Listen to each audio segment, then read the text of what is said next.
pareil, ça c'est des légumes que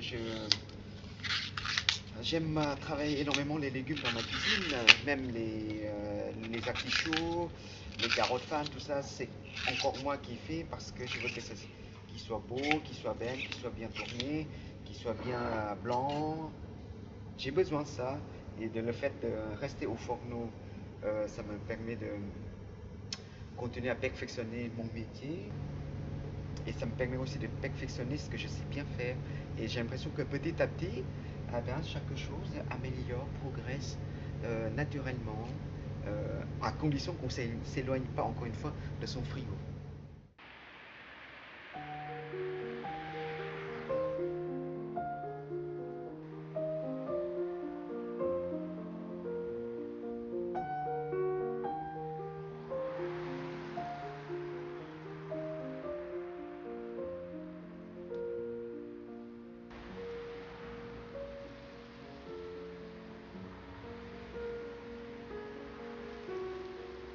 Je m'appelle Hervé Lusso, je suis né au Laos il y a maintenant 35 ans. Mes parents et moi-même avons décidé de quitter Laos à cause de la guerre. Donc nous sommes partis du Laos en 1978. Nous avons traversé le Mékong et nous sommes arrivés en Thaïlande dans un camp réfugié. C'est-à-dire que tous les réfugiés indo-chinois se rassemblent en Thaïlande pour pouvoir aller dans le troisième pays. C'est ce qu'on appelle le troisième pays à ce moment-là. C'est-à-dire qu'il y avait la France, l'Australie, l'Argentine, l'Amérique, le Canada qui nous accueillaient. Et nous, comme mes parents connaissaient déjà des amis qui sont venus en France, on a essayé, on a mis la chance de notre côté pour venir en France. Voilà. En fait, mon vrai nom, c'est Luang Prasad Sukala. J'ai changé mon nom parce que pour faire de la gastronomie française, c'est assez long à retenir. Donc, comme j'ai passé mes vacances à Lusso, une petite ville à côté d'Amboise avec mes copains, et ça se trouve que mon vrai nom, ça commence par L-U-A-N-G, et Lusso, bon, allez, je me suis dit, allez, on va essayer un peu plus tourangeau.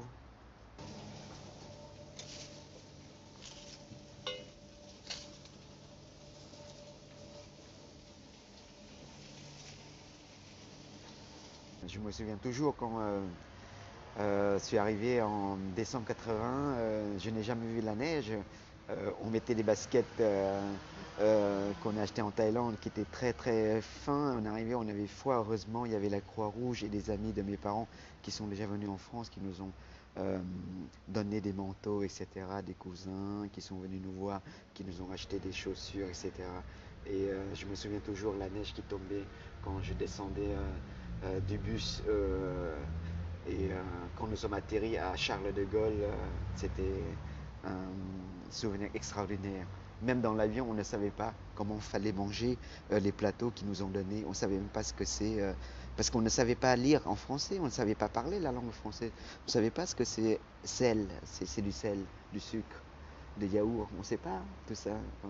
C'était extraordinaire. Ça marche, messieurs, il y aura 2 quarts en direct. Ce sera un cendre, une biche. Et en dessert, il y aura un craquant, un financier. Je vous pose là. Un peu de fond de volaille dedans, un peu de vinaigre, et on y va. Alors, on met la biche, on met une tranche de foie gras. Ah, dans la garniture, tu vois ce qu'on a oublié? Yo, j'ai commencé avant toi. Des oignons. Voilà. Hop.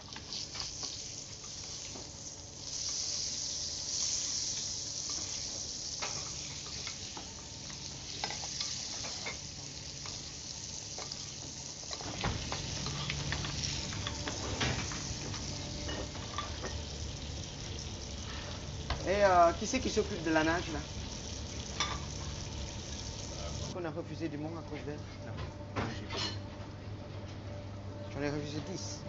C'est vrai? Bah oui. 10 couverts. Et monsieur Magor, combien? Chef, est-ce qu'il y aura un deuxième amuse à la 15 s'il vous plaît? Oui. Oui. On peut Ce faire sera marcher des le- gros mesquis de pied de porc. On peut faire marcher le deuxième amuse s'il vous plaît. Oui. On fait marcher le deuxième amuse-bouche, s'il vous plaît. Doucement, hein. Sinon, on va...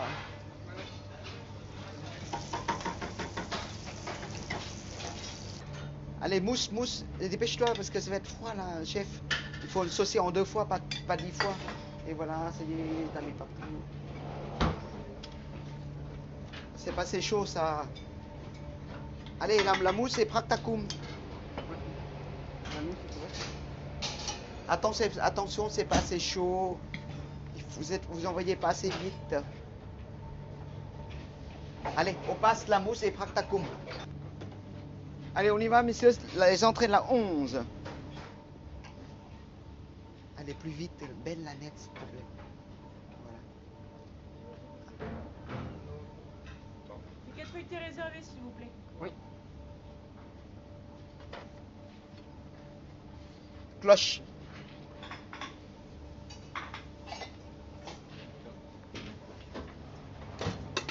Voilà. Attention. Voilà.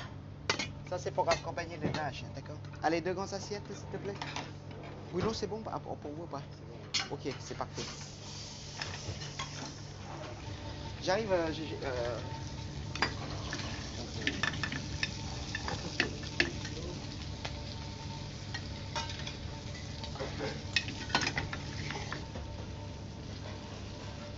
Jojo, j'aimerais bien que tu poses correctement tes légumes, pas de tâches. Ok?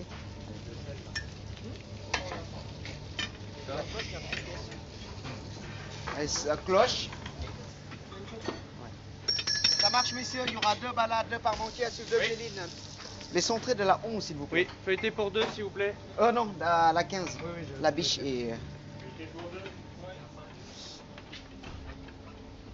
J'attends à 2 abbés au pass. Je te mets un. Et on n'ouvre pas celui qui est tout seul. On verra en fond. Ce que tu peux faire, c'est rôtir un petit peu de rate. 2 par personne pour la géline.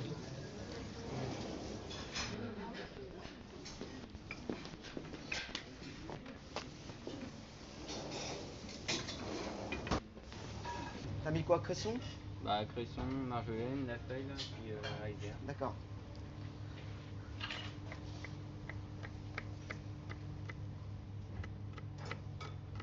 J'attends aussi 3 turbo dégustation, messieurs. Oui, mais combien de temps? Oh, j'allais dire les gros mots, pardon, messieurs. Le petit genou. On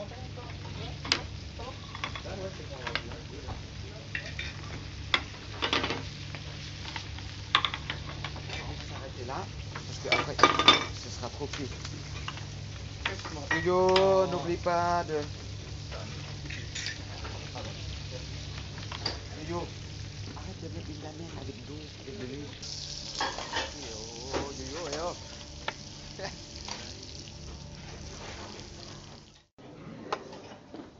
Je vais demander si vous voulez pourquoi. Vous avez pris quoi? Ah, je voulais plus de cendre. Comment? Ça va être court là? Bon, on met quoi à la place? Saint-Pierre. Ah, Yo, tu nous sors les 3 grandes assiettes. On y va, Yo? Mets-moi quelques herbes dedans, ça parfume bien. On met très bien là, on a tout. Bon, messieurs là. Attention, hein. Rien. Attention, hein. Non, ouais. Oui ou non? Moi, non. Vous voulez?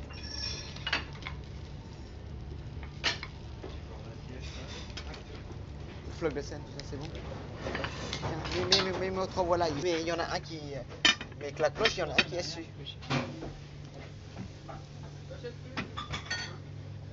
Ça marche, messieurs. Il y aura 2 balades, 2 parmentiers sur 2 gélines. Mets la géline tout de suite au chaud. Et il me semble qu'il n'y a pas assez de cuisse là au chaud là. Attention, hein. Tu mets tout de suite. Et tiens, un bon en pâtisserie. Oui. Les 4 AB, c'est ça? Non, Loïc, on va attendre un petit peu, s'il vous plaît. Alors, ce serait la Et messieurs, j'ai pas annoncé, messieurs, il y aura 2 menus, 2 parmentiers, 2 gélines, j'ai dit ça. Hein.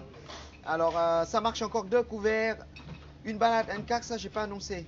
Une grosse langoustine, un parmentier de queue de bœuf à suivre, un cendre balade et un turbo. Ça j'ai pas dit.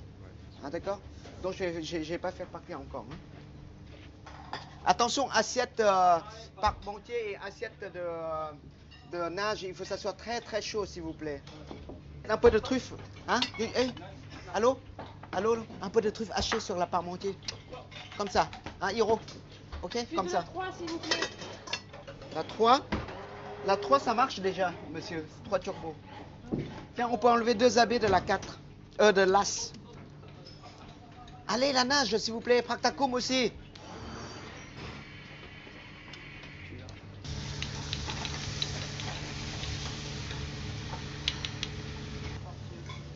La 14.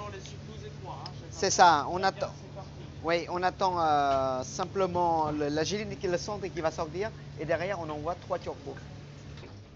Celui de la 8, s'il vous plaît. Oui. C'est chaud, moi. On peut avoir des plateaux. J'ai passé des jus de volaille et des...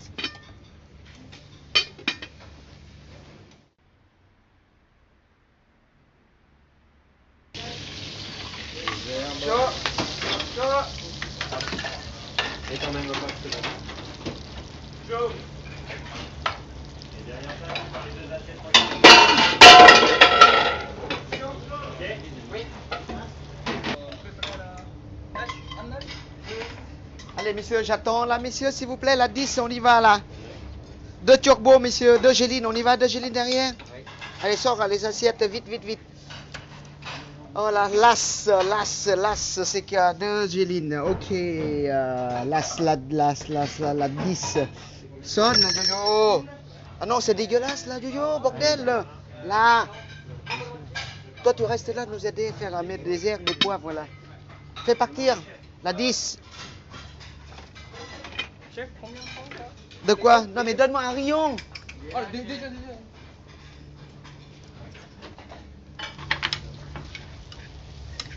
Oh putain, il n'y a pas de poils. Et Florian, tu peux pas me laver des poils là, s'il te plaît? Combien de temps? 5 minutes, 5 minutes, 5 minutes. 5 minutes, ouais. Allez.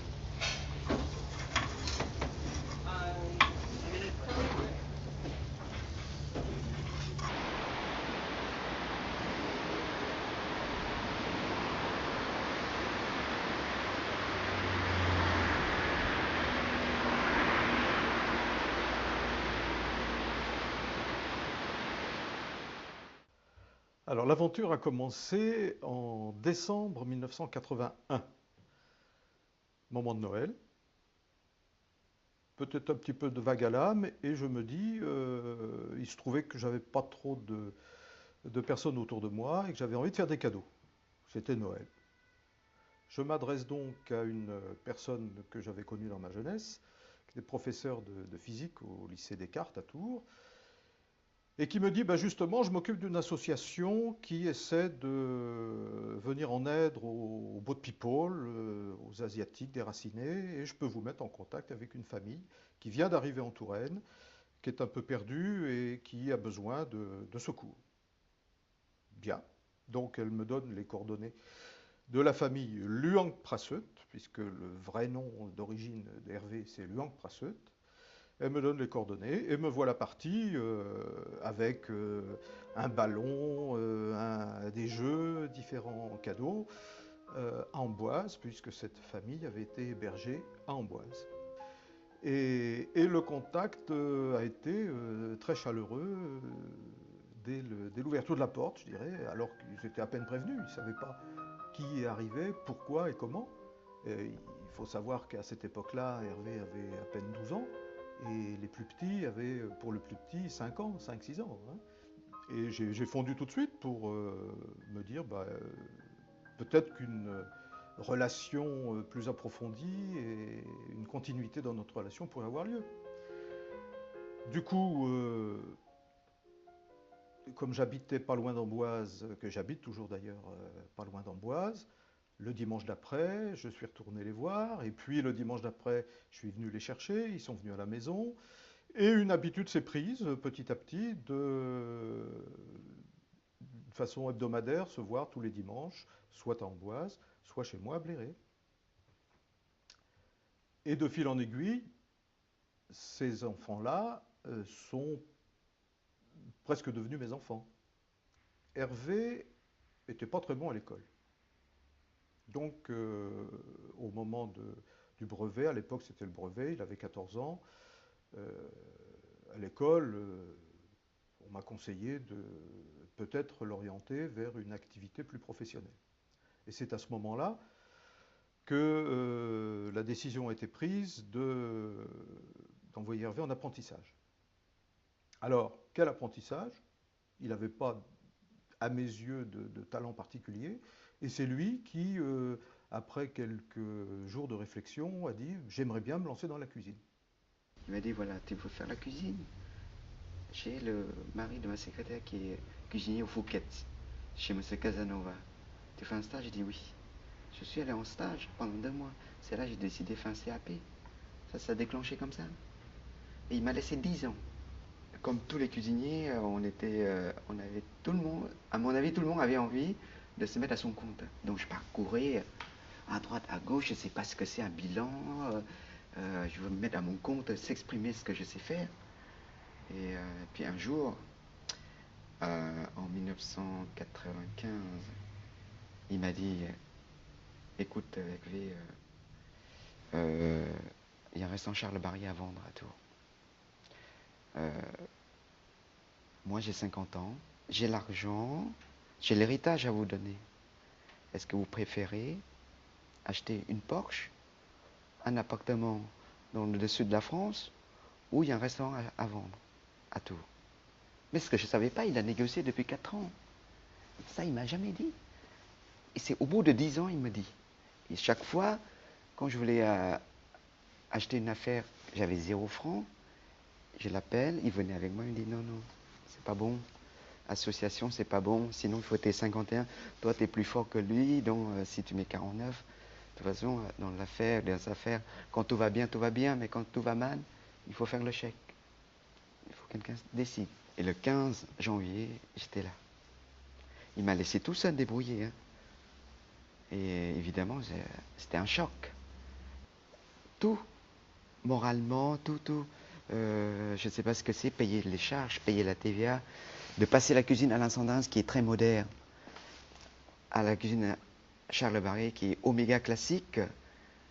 Il y en a un qui sert le carré d'agneau sans graisse.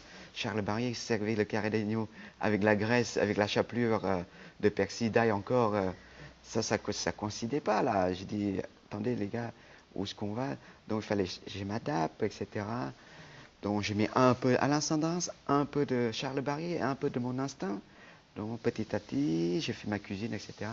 Évidemment, c'était pas facile, non, parce que j'ai repris tout le personnel. Il fallait que je fasse mes preuves, parce qu'il dit, oh, qu'est-ce que c'est ce cuisinier, ce jeune cuisinier, il ne va pas nous commander.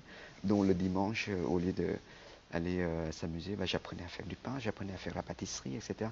pour me perfectionner, pour devenir plus fort, pour que ça soit plus crédible, parce qu'à partir, on travaille ensemble, si moi, en tant que chef de cuisine, si je suis moins fort que eux, c'est plus crédible. Donc si je suis plus fort que eux, ça permet d'avoir une ambiance et plus constructive et plus crédible.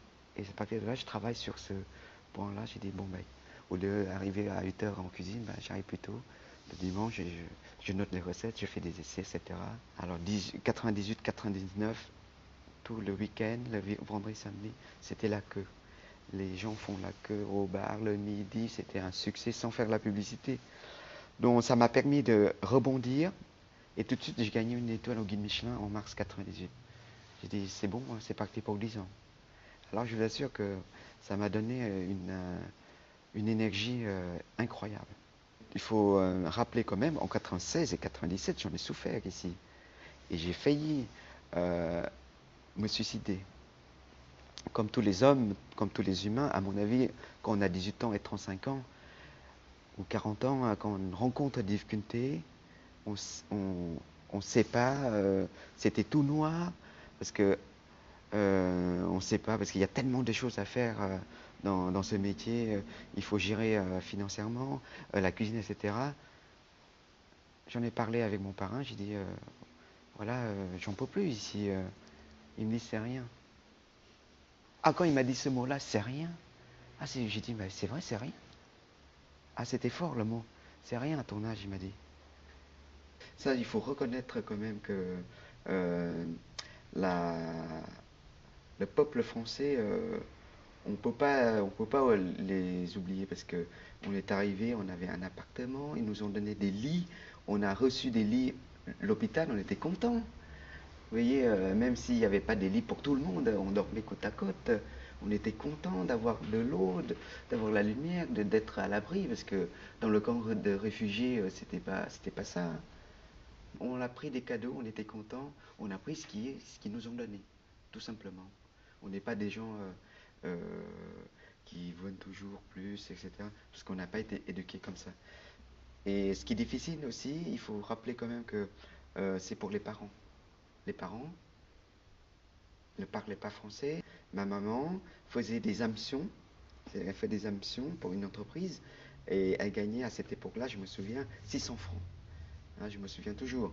Parce que j'ai dit, attention maman, fais attention à tes yeux, parce que c'est tout petit, c'est tout petit. Quand mon petit frère était tombé malade, comme on n'avait pas de voiture, ben on est obligé d'aller à pied à l'hôpital.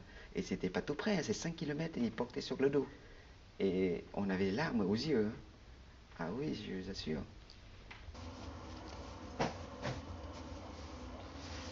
Tous les matins, quand j'arrive ici, je commence, la première chose c'est pétrir la pâte et faire du pain pour le restaurant gastronomique et pour le bistrot. Parce que Charles Barrier m'a laissé un héritage, c'est le four à pain. Et beaucoup de chefs en France aimeraient bien avoir ce four-là. Et c'est pour ça j'ai appris à devenir boulanger également. Parce que je trouve que quand on arrive dans un restaurant, si on a du pain chaud et que pain chaud, un peu croustillant, pas trop carré, pas trop bien trop fait, ça sent bon, ça craque. Moi je trouve ça très bien et c'est important dans un restaurant à notre niveau. Que ce soit bistrot, gastro, ils ont toujours le pain à midi tout chaud. Et c'est aussi ma passion. Parce que j'ai l'impression que quand je ne fais pas le pain, chaque jour, il me manquait quelque chose. Et j'ai envie de faire toucher à ces farines, mettre mon pain dans le four, le voir gonfler, colorer. Je trouve que c'est vraiment, c'est la vie, c'est la vie. Et surtout faire plaisir à mes clients. C'est bon? C'est le pain à qui? Papa. C'est le pain à qui? Papa. De temps en temps, je pensais retourner au Laos parce que j'ai déjà accompagné ma mère en 1993 quand j'ai travaillé chez Lucas Carton. J'ai demandé à M. Sandrins de me laisser partir pendant un mois pour accompagner ma mère au Laos parce que c'était mon devoir. Je suis retourné et j'ai failli rester. Quand j'ai retrouvé l'odeur, la nourriture, la famille, les cousins, les cousines, ça faisait au cœur. Avec toutes mes économies, je suis parti. J'ai même donné l'argent. À cette époque-là, c'était 10 000 francs. Ils ont pu construire une maison. J'ai pas pu rester parce que j'ai promis avec Alain Sanderins de revenir chez Lucas Cacton parce qu'il me donnait la place comme chef au cercle. J'avais pas en laissé tomber mes cousins, tout ça, qui sont très pauvres. J'ai envie de les aider. Mais les aider comment si j'avais pas le travail au Laos? Je dois pas me plaindre de ma vie. Regardez, venir du Laos, un pays pauvre, arriver en France, accueilli par un pays civilisé, rencontrer mon parrain, sa maman, marcher dans la rue, j'exagère, au Laos sans les chaussures, avec des poussières, et aujourd'hui je vis dans le luxe, de quoi je dois me plaindre? Des regrets, non, il n'y en a pas beaucoup, mais envie d'aller plus loin, oui.